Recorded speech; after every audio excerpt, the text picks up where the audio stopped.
نحمده ونصلي ونسلم على رسوله الکریم اما بعد۔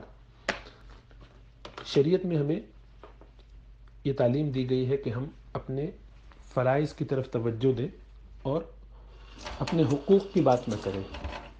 اسلام میں یہ مزاج نہیں ہے کہ لوگ یہ کہیں کہ میرا حق یہ ہے جو مجھے ادا نہیں کیا گیا۔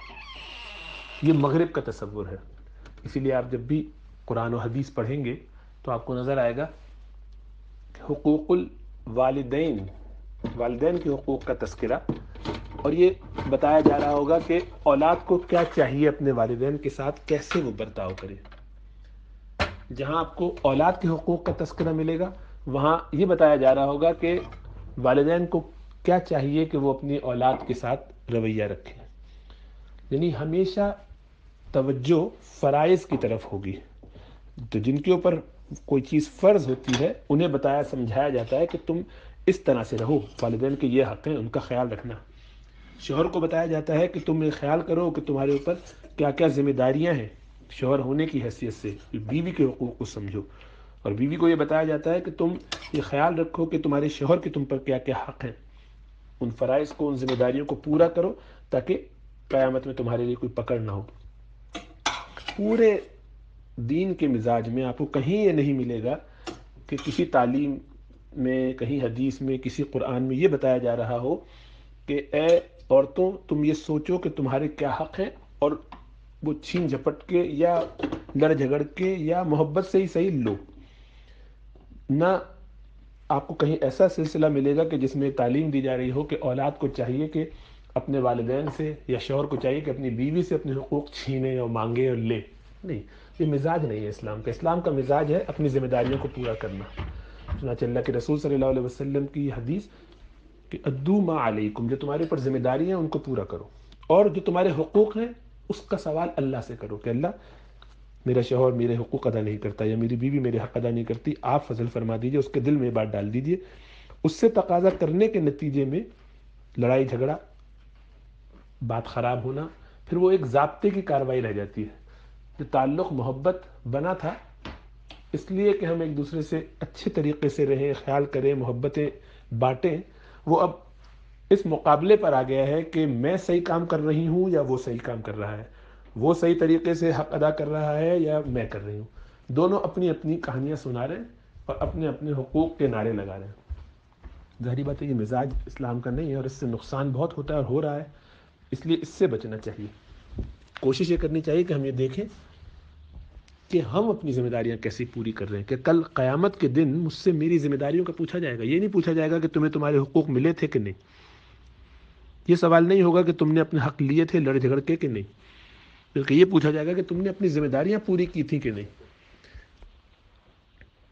اگر ظلم کیا ہے تمہارے شوہر نے تو یقیناً تم اس پر بہت اجر پاؤ گی اور دنیا میں بھی اس کے لیے اچھا طریقہ ہے۔ پھر وہ کیا ہے؟ سوال یہ ہے کہ واقعی اگر شوہر ظلم کرتا ہو یا بیوی ظلم کرتی ہو یا ماں باپ ظلم کرتے ہو تو اس صورت میں ہمیں کیا کرنا چاہیے؟ اس صورت میں سب سے پہلے تو ہمیں یہ تحقیق کرنا چاہیے کہ شرعاً جس چیز کو ہم ظلم سمجھ رہے ہیں وہ ظلم ہے کہ نہیں، اللہ نے یہ ذمہ داری شوہر پر ڈالی ہے کہ نہیں جو ہم سمجھ رہے ہیں کہ اس کی ذمہ داری ہے۔ اللہ نے بیوی پر وہ ذمہ داری ڈالی ہے۔ اب ایک شخص کہتا ہے کہ میری بیوی میرے ساتھ زیادتی ظلم کرتی ہے اس لیے کہ وہ میری اماں ابا کی خدمت نہیں کرتی، غلط بات ہے، اس کی ذمہ داری ہی نہیں ہے، تو یہ ظلم نہیں ہے۔ ہاں وہ ایک احسان کا معاملہ نہیں کرتی، آئیڈیل نہیں ہے آپ کے لیے، یہ الگ بات ہے۔ کوئی کہتا ہے کہ جناب میری بیوی نوکری نہیں کرتی، ظاہری بات ہے اس کی ذمہ داری نہیں ہے، تو ظلم نہیں کر رہی وہ، آپ ظلم کر رہے ہیں اس سے تقاضا کر کے۔ ایک شوہر اپنی بیوی کو کہتا ہے کہ جناب فلاں کام کرو، وہ نہیں کرتی ہے، بات نہیں مانتی کسی بھی حوالے سے، یا اس کی ضرورتیں پوری نہیں کرتی اور وہ اس پہ کہتا ہے، تو یہ ظلم ہے۔ یہ شوہر کھلاتا نہیں، گھر کے اندر فاقے ہو رہے ہیں، بچے رل رہے ہیں، کھانے پینے کو کچھ نہیں ہے، تو یہ شوہر کی طرف سے ظلم ہے، اس پہ تقاضا۔ تو یہ جب تحقیق ہو جائے کہ شوہر واقعی ظلم کر رہا ہے، جس کو ہم ظلم کہتے ہیں، اور کھلا پلا نہیں رہا اور معاملات خراب ہیں، تو اب اس صورت میں عورت کو پورا اختیار ہے کہ کہیں یا تو اس سے خلا لے، اور اس سے پہلے اپنے گھر والوں کو انوالو کرے، ان سے مشورہ کرے، ان سے پوچھے، لیکن وہ چاہتی ہے کہ نہیں بچوں کی وجہ سے ساتھ رہنا ہے، یہ طے کرتی ہے کہ نہیں میں بچوں کی وجہ سے ساتھ رہنا چاہتی ہوں، قربانی دینے، تو یہ اس نے فیصلہ کیا ہے کہ میں اس شوہر سے اختلافات تو ہیں مجھے لیکن میں پھر بھی گزارا کر سکتی ہوں، لیکن اب وہ یہ کرے کہ نہ ساتھ رہے نہ علیحدہ ہو، ساتھ اس طرح سے رہے گویا علیحدہ ہے، علیحدہ اس طرح سے ہونے کی فکر نہ کرے کہ بچوں کی وجہ سے علیحدہ نہیں ہوتے. تو نہ ادھر نہ ادھر، یہ طریقہ ٹھیک نہیں ہے. مشورہ کر کے، بڑوں کو بٹھا کے، آپس میں اگر مشورے سے کام نہیں بن رہا تو بڑوں کے مشورے سے، بڑوں کے بیچ میں انوالو ہونے سے. اللہ فرماتے ہیں کہ اگر تمہارے درمیان شقاق ہو تو فبعثوا حکما من اہلی و حکما من اہلیہ، تو اپنے درمیان ایک بڑوں کو بٹھاؤ، ادھر کے بھی اور ادھر کے بھی، جو دونوں طرف کی بات سنیں تفصیل سے اور اچھے طریقے سے فیصلہ کریں کہ تم دونوں کے معاملات کو سنبھالنے کا طریقہ کیا ہو سکتا ہے. اور جو دیانتدار ہوں، دیندار ہوں، اور وہ آبجیکٹیولی چیزوں کو دیکھیں، جذباتی ہو کر نہیں. یہ سوچ کر نہیں کہ چونکہ یہ میرا بھائی ہے تو میں اس کا ساتھ دے دوں، یا میرا بیٹا ہے تو میں اس کا ساتھ دوں، یا یہ کہ میری بیٹی ہے تو میں اس کا ساتھ دوں، یا میری بہن بیوی ہے تو میں اس کا ساتھ دوں. یعنی اپنے والے کا ساتھ دینا یہ سوچ کر کہ ہم تو ان کے ساتھ کے تو ہمیں تو دینا ہی ہے، یہ ظلم ہے، یہ غلط ہے، بلکہ یہ جھوٹی گواہی ہے اور اس پر پکڑ ہوگی. تو اس لیے رشتہ داروں کو بھی چاہیے کہ اس میں بالکل یہ نیوٹرل رہ کر، آبجیکٹو ہو کر، ان بایزڈ ہو کر چیزوں کو دیکھیں اور پھر حق کا فیصلہ کریں. اللہ فرماتے ہیں قرآن میں جگہ جگہ وَلَا يَجْرِمَنَّكُمْ شَنَآنُ قَوْمٍ عَلَىٰ أَلَّا تَعْدِلُوا، کہ لوگوں کی دشمنی یا ان سے تمہارا دل خراب ہو یا کوئی وجہ ہو تو اس بنیاد پر ظلم نہ کرو. فیصلہ کرنے میں عدالت سے نہ ہٹو، اعتدال پہ رہو. اعدلوا هو اقرب للتقوی، یہی کرو کہ بات ٹھیک کرو، جس کے حق میں بھی جاتی ہو، جس کے خلاف بھی پڑتی ہو. میری بیٹی فاطمہ بھی چوری کرے تو اس کا بھی ہاتھ کاٹا جائے، اللہ کے رسول صلی اللہ علیہ وسلم فرماتے ہیں. جب حق کی بات آئے تو حق کہا جائے. ایک طرف کی سن کے فیصلہ کرنا یہ اس سے بڑا ظلم. اکثر لوگ جو آس پاس ہوتے ہیں وہ زیادہ اس میں حالات خراب کرتے ہیں، کیونکہ وہ سنتے ایک طرف کی بات اور اس کی بنیاد پہ فیصلہ کرتے ہیں، ہائے یہ اچھا ایسا، اور پھر اس کے بعد جناب آگے کی کہانی سنا دی. اچھا یہ تو بڑی عجیب عورت ہے، اس کو تو ایسے کرنا چاہیے. آپ نے ان کو پوری کہانی سنائی، وہ آپ کی ہمدردی میں آپ کے دوست احباب پورا آپ کو الٹا ہی خیال دل میں ڈالیں گے کہ نہیں اس کے ساتھ یہ کرو، یوں کر دو، یوں کر لو. بالکل غلط.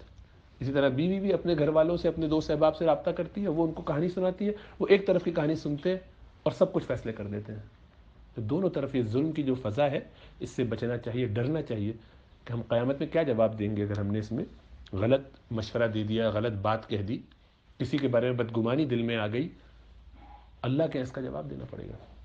یہ حقوق العباد میں بہت بڑی کوتاہی ہمارے یہاں ہوتی ہے. اول تو مشورے دینے نہیں چاہیے اگر آتے نہ ہو، سمجھ میں نہ آتا ہو، یا دونوں طرف کی بات سن کے پھر بات کہی جائے، بیچ میں بیٹھا جائے، گفتگو کی جائے، اس کے نتیجے میں حالات کو بہتر کرنے کی کوشش ہو، اللہ سے دعا بھی کرتا رہے. اللہ فرماتے کونوا قوامین للہ شہداء بالقسط، حق کے لیے کھڑے جاؤ، انصاف کے ساتھ کھڑے ہو جاؤ. ہوتا یہ کہ عموماً اپنی طرف کی بات سنی، جذباتی ہو کے فیصلہ کیا اور لڑنے جھگڑنے کھڑے ہو گئے. تو بڑوں کو بیچ میں بٹھایا جائے، فبعثوا حکما من اہلی و حکما من اہلیہ پہ عمل کر کے پھر اس کے نتیجے میں فیصلہ کیا کہ نہیں ہم ان کنڈیشنز پہ ساتھ رہنے کے لیے تیار ہیں یا ان کنڈیشنز پہ علیحدہ ہونے کے لیے تیار ہیں. اگر یہ ہوگا تو ٹھیک ہے، نہیں ہوا تو یہ. ورنہ عورت کہے کہ مجھے لگ رہا ہے کہ شوہر میرے قابل اب نہیں ہے تو میں اس سے علیحدہ ہونا چاہتی ہوں، تو وہ خلا کی درخواست کرے. شوہر سے کہے، ہو سکتا ہے وہ ویسی طلاق دے دے، ویسے نہ دے تو خلا کی درخواست کرے. وہ بھی قبول نہ ہو تو قاضی کے پاس جائے، قاضی کروا دے گا. ہو سکتا ہے کہ وہ سائن نہ کریں گے، خلا کے لیے ضروری ہے کہ شوہر سائن کرے، وہ نہیں کرتا قبول، تو پھر قاضی کے ذریعے کروا. قاضی پھر اس پہ جبرن کہے گا کہ سائن کرو، نہیں کرتا تو پھر اس خود بھی اپنے طور پر قاضی معاملہ فسخ کر سکتا ہے. پھر اپنے حصے کا جو ہے اولاد کا اس میں کے مال میں وہ لے جائے اور پھر اس کے بعد الگ ہو جائے. اس کے علاوہ اس کا کوئی اس میں حصہ نہیں ہے. خلا لے کر مہر چھوڑ کے یا بغیر مہر چھوڑے ہوئے جس پہ بھی وہ راضی ہو جائے شوہر اس کا، الگ ہو جائے. اسی طرح شوہر کرے، اس کو لگتا ہے کہ نہیں معاملات نہیں چل سکتے، بڑوں کے سمجھانے کے باوجود بھی پھر شریعت کے دائرے میں رہتے ہوئے بغیر غصے، جذبات اور گالم گلوچ کے ادب سے ایک طلاق دے طہر میں، جس میں آپس میں تعلق قائم نہ ہوا ہو، اور 3 مہینے تک غور کرے. ہو سکتا ہے 3 مہینے کے دوران دماغ کھلے، سمجھ میں آئے کہ نہیں ساتھ رہنے میں عافیت ہے بچوں کے حوالے سے، جس بھی وجہ سے پھر دوبارہ رجوع بھی کر سکتا ہے، رجوع کر لے دوبارہ. 3 مہینے کے اندر اندر رجوع کرتا ہے تو نکاح کی بھی ضرورت نہیں، ورنہ نکاح کرنا پڑے گا. تو سارے سٹیپس موجود ہیں، ان کو فالو کرنا چاہیے.